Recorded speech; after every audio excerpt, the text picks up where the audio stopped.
suster, teman-teman muda semua dimanapun Anda berada. Shalom, salam sejahtera, damai Tuhan kita Yesus Kristus dalam masa pandemi ini menyertai kita selalu. Salam veritas semua untuk Tuhan. Pagi hari ini pembacaan diambil dari Injil Matius bab 14. Saya hanya membacakan 2 ayat yang menurut saya mempunyai peranan penting di dalam renungan pagi hari ini. Pada masa itu sampailah berita-berita tentang Yesus kepada Herodes raja wilayah. Lalu ia berkata kepada pegawai-pegawainya, "Inilah Yohanes Pembaptis. Ia sudah bangkit dari antara orang mati. Itulah sebabnya kuasa-kuasa itu bekerja di dalamnya." Renungan yang akan kita bersama-sama merenungkan adalah 3 orang tokoh yang tertulis dalam Injil Matius ini. Pertama, Herodes. Herodes adalah gambaran orang yang mempunyai kekuasaan, orang yang memutuskan segala sesuatu tanpa pertimbangan bela rasa, empati, tapi yang penting dia bisa mempertahankan kekuasaannya. Yang penting dia bisa menyenangkan sobat-sobatnya, orang-orang di sekitarnya. Jadi Herodes ini pertama membungkamkan suara kenabian dari Yohanes Pembaptis. Karena Yohanes Pembaptis mengatakan, "Engkau tidak halal mengambil Herodias, istri Filipus saudaramu." Kata tidak halal itu menyebabkan dia ambil putusan, ditangkap tanpa pengadilan, dijebloskan di penjara. Dan pada waktu pesta ulang tahunnya, putri Herodias menari dan dia ditawarin, "Kamu boleh minta apa saja." Karena putri Herodias menari menggembirakan semua tamu Herodes dan menggembirakan hati Herodes. Keputusan Herodes dalam mengambil, "Kamu boleh minta apa saja." Maka Injil mencatat bahwa pada hari ulang tahun Herodes menarilah anak perempuan Herodias di tengah-tengah mereka dan menyukakan hati Herodes, sehingga Herodes bersumpah akan memberikan kepadanya apa saja yang diminta. Pertama bersumpah mengatakan, "Aku akan berikan apa saja." Dan yang kedua, selain bersumpah, dia ingin tetap mempertahankan gengsinya sebagai raja yang berkuasa. Dan yang kita lihat di sini, putri itu dihasut oleh ibunya untuk minta kepala Yohanes Pembaptis. Memang Herodes pertama terkejut, tapi tanpa pertimbangan lagi karena sumpahnya, karena di hadapan tamu-tamunya, maka diputuskanlah pemenggalan kepala Yohanes Pembaptis. Tragedi terjadi. Itu yang kita lihat dari figur Herodes. Dengan kematian Yohanes Pembaptis, Yesus muncul setelah dibaptis di Sungai Yordan. Dia muncul di depan umum dalam pelayanannya. Maka berita tentang Yesus terdengar oleh Herodes dan dia mengatakan, "Ini Yohanes Pembaptis yang bangkit. Kuasa-kuasanya ada pada dia." Apakah benar? Kita lihat siapakah Yohanes Pembaptis. Yohanes Pembaptis adalah figur yang sangat rendah hati. Dia tidak mau mencuri kemuliaan Tuhan. Pada waktu dia membaptis banyak orang di Sungai Yordan, ditanya oleh orang Yahudi, "Apakah engkau Mesias?" Dia mengatakan, "Aku bukan Mesias. Aku adalah suara yang berseru-seru di padang gurun, luruskan jalan bagi Tuhan." Dia mengatakan dia adalah suara yang menyerukan pertobatan, menyiapkan jalan untuk Tuhan. Dia menggenapi nubuat Nabi Yesaya. Dan yang penting dia tidak mencuri kemuliaan Tuhan. Dia mengatakan demikian yang tercatat di dalam Injil.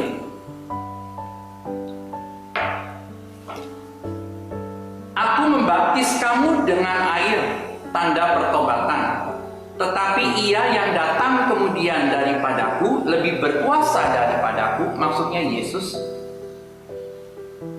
Aku tidak layak melepaskan kasutnya, membuka tali kasutnya aja nggak layak. Itu menandakan bahwa dia sangat rendah hati, tidak mau mencuri kemuliaan dari Tuhan. Dan dia mengatakan apa?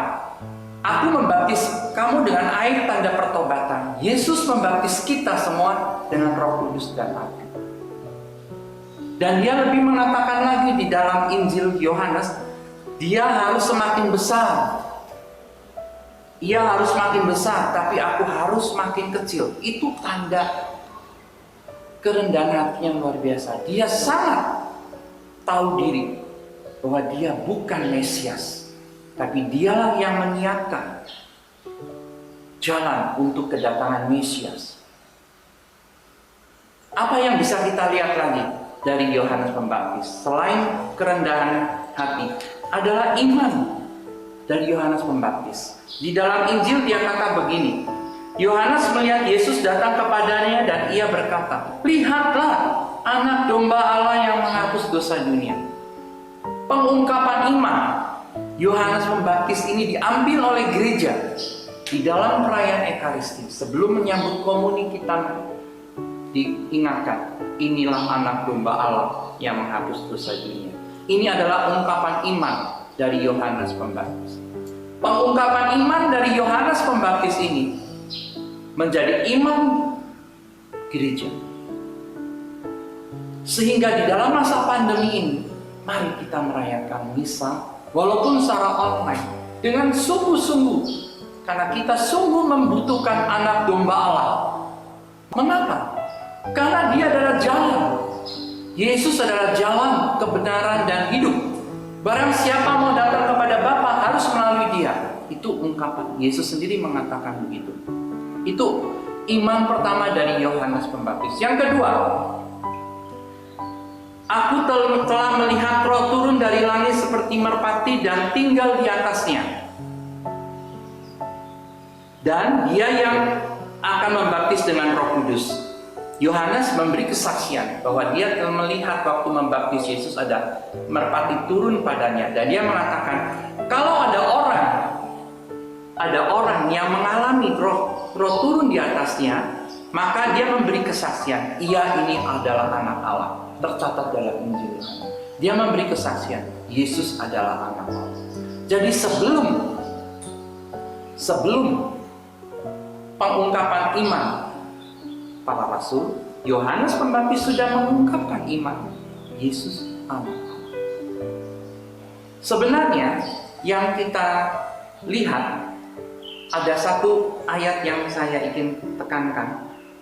Maka setelah dihasut oleh ibunya, anak perempuan itu berkata, berikan aku di sini kepala Yohanes Pembaptis di sebuah talam. Peranan seorang wanita, seorang ibu amat besar. Ibu ini menghasut anaknya, minta kepala Yohanes Pembaptis. Sekarang kita melihat mengapa Yohanes Pembaptis dan Yesus sungguh luar biasa. Itu peranan dari ibu Elisabet dan Bunda Maria. Kita bisa melihatnya di dalam Injil Lukas.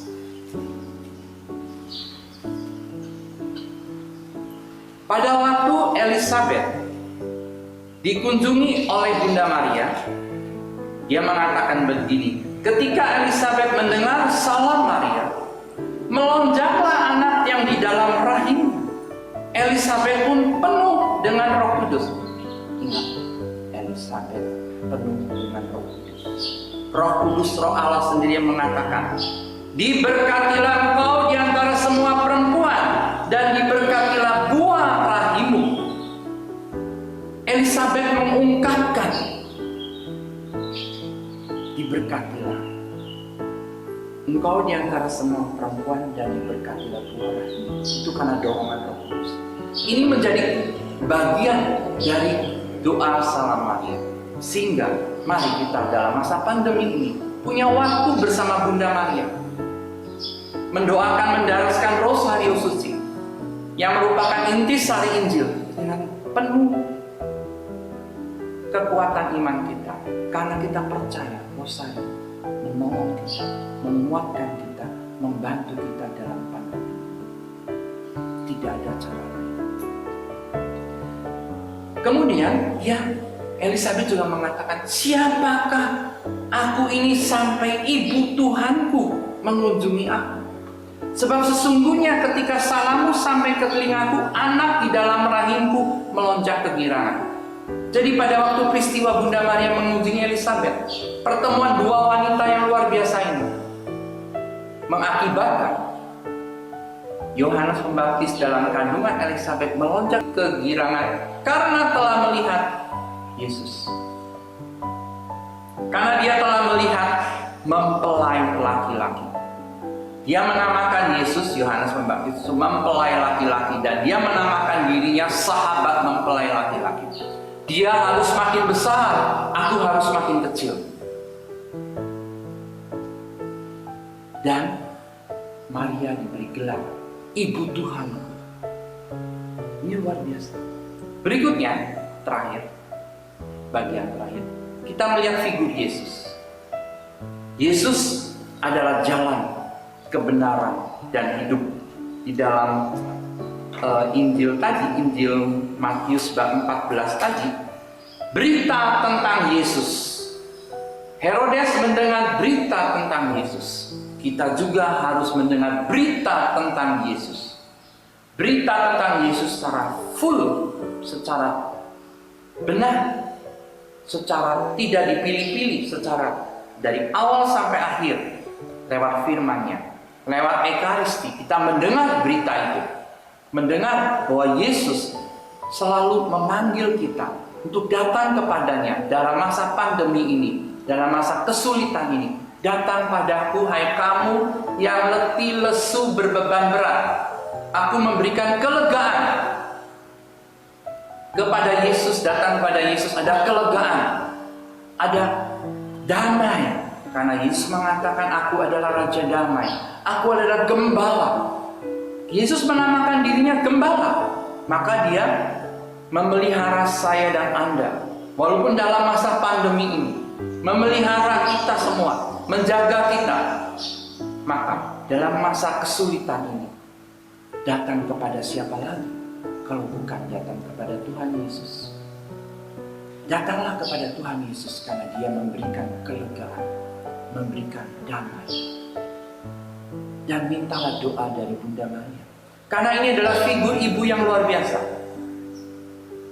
Injil mencatat bahwa semua apa yang dikatakan orang tentang Yesus, apa yang dikatakan malaikat Gabriel pada waktu pewartaan pertama pada Bunda Maria, semua direnungkan dalam hatinya.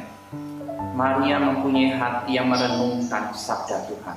Itu menjadi kekuatan yang luar biasa. Maria pada waktu menerima kabar gembira dari malaikat, dia tidak menolak dan tidak mengatakan saya tidak percaya. Dia mengatakan apa? Aku ini hamba Tuhan. Figur inilah yang harus kita tiru. Kita harus menjadi hamba Tuhan, yang menyerahkan hidupnya hanya kepada Tuhan Yesus. Tanggal 31 Juli adalah gereja memperingati Santo Ignatius dari Loyola. Apa yang bisa kita lihat dari tokoh gereja ini? Dia selalu mendoakan, Tuhan berilah aku cinta dan rahmat. Setiap hari dia tuh ada bagian doanya, berilah aku cinta dan rahmat. Kita sungguh-sungguh membutuhkan cinta Tuhan dan cinta sesama. Dalam masa pandemi ini, wujud cinta pada Tuhan diwujudkan kepada keluarga kita, pada komunitas, kepada sesama, lewat apa yang kita bisa berikan, sebagian dari apa yang kita miliki. Dan yang lebih penting, kita mendoakan mereka dalam masa pandemi ini, masa sulit sekali. Banyak orang kehilangan arah, kehilangan iman. Jangan sampai kita seperti itu.